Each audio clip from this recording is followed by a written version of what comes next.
But first, we have registered dietitian Gloria Tsang and Dairy Farmers of Canada spokesperson to share some healthy recipes that could help prevent colorectal cancer. Welcome to the show, Gloria. Excited to be here, Christine. So, this all looks yummy. So this is oatmeal. Absolutely. This is actually overnight oatmeal. Since we're talking about colorectal cancer, what is good for the gut is obviously fiber.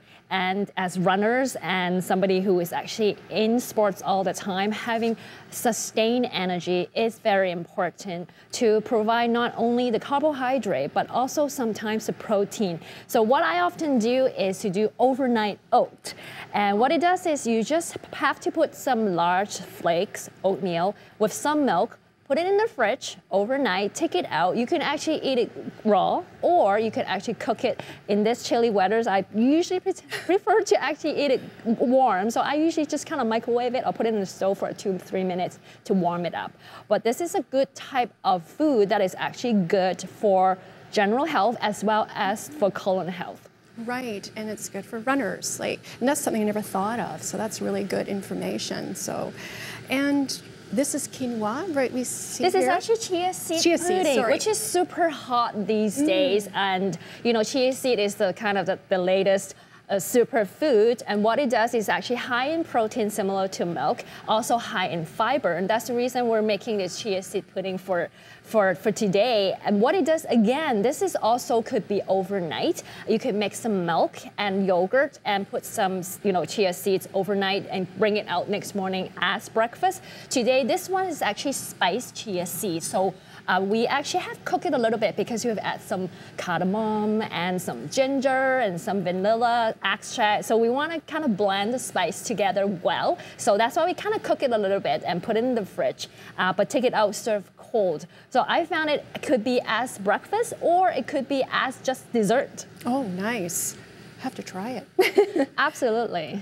Yeah, so what else do we see here? Well, we have also prepared a porridge, and every time we think of porridge is wheat or oatmeal, and yes. Since we have an oatmeal, I thought maybe we could actually do some new foods which is also high in protein and high in fiber as well for gut health. So we're planning to make a quinoa porridge. So, a hot cereal to start the day is a good idea. And this one specific, and so I'm gonna prepare it just so that we can see how it goes. So we're gonna whisk together some milk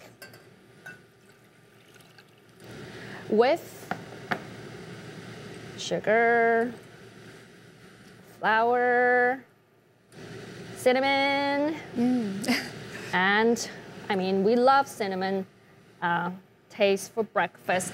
And so what we does is we just kind of whisk it. So I'm just gonna do the demo here and not use it on a stove. So once it's well mixed together, you can actually put the quinoa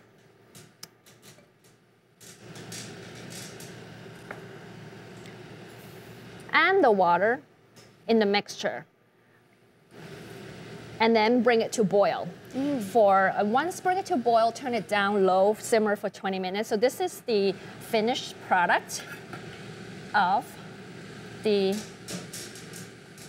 quinoa porridge. Oh, nice. So you can see that it is a twist on the traditional porridge with quinoa simmered in milk, so it gives you the traditional creaminess that we're looking forward to when we have a bowl of porridge.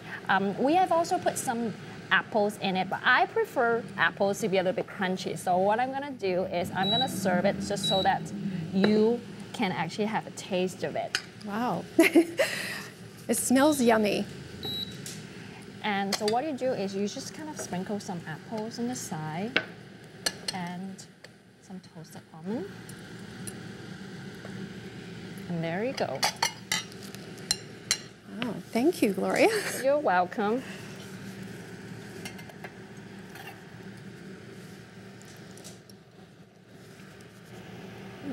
What do you feel? This is quinoa. Most people think of quinoa being hard and seedy, but this is actually a creme, it provides some creaminess because it's simmered in milk, and so it gives this, creaminess that we expect from a porridge. It's delicious. And so, you know, oftentimes you may wonder why we're talking milk when we're talking about colorectal cancer. And one thing that we found out from the research from the World Cancer Research Fund, as well as the American Institute of Cancer Research, found that milk may have a preventative effect on protecting colorectal cancer. And one of the ingredients in milk, calcium, seems to have a protective effect on the colon polyps, which is kind of like a precursor of colorectal cancer tumors. So that's the reason why milk is kind of seen as an anti-cancer food along with other colorful fruits and vegetables. Great information. And I'd like to have you back on the show, Gloria. Thank you so much. This is yummy. I'm going to finish this later.